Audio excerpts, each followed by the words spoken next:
মমতা বন্দ্যোপাধ্যায় শহীদ দিবস পালন করে, সেই মমতা বন্দ্যোপাধ্যায় পুলিশ বাড়ির থেকে গুলি চালাচ্ছে, কি বলবো? 21শে জুলাইয়ের সঙ্গে তৃণমূলের কোনো সম্পর্ক নেই। 21শে জুলাই হয়েছিল যুব কংগ্রেসের ব্যানার। 21শে জুলাই তৃণমূলের প্রোগ্রামে ও স্ন্যাচ করেছে, যেমন নন্দীগ্রামে একটা স্ন্যাচ করতে গেছিল, আমি টাকা দিতে পারি। এখানকার আন্দোলন ভূমি উচ্ছেদ প্রতিরোধ কমিটি করেছে, কোন পার্টিকুলার রাজনৈতিক দল করে। নন্দীগ্রামের মানুষ সাফার করেছে, আমরা তাদের সাহায্য করেছি। তাই 21শে জুলাই কমপ্লিটলি মমতা ব্যানার্জির কোন অধিকার নেই, ওটা যুব কংগ্রেসের প্রোগ্রাম ছিল।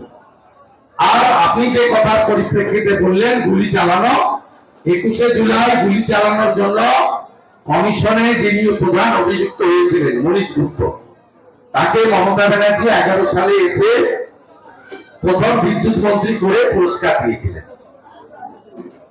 অতএব 11-র আগে মমতা ব্যানার্জি আলাদা ছিলেন, যখন আমরাও তার সাথে ছিলাম। আর 11-র পরে মমতা ব্যানার্জি এখন অনেক বদলে গেছে। এই বিদ্যুতের দাম প্রতি বছর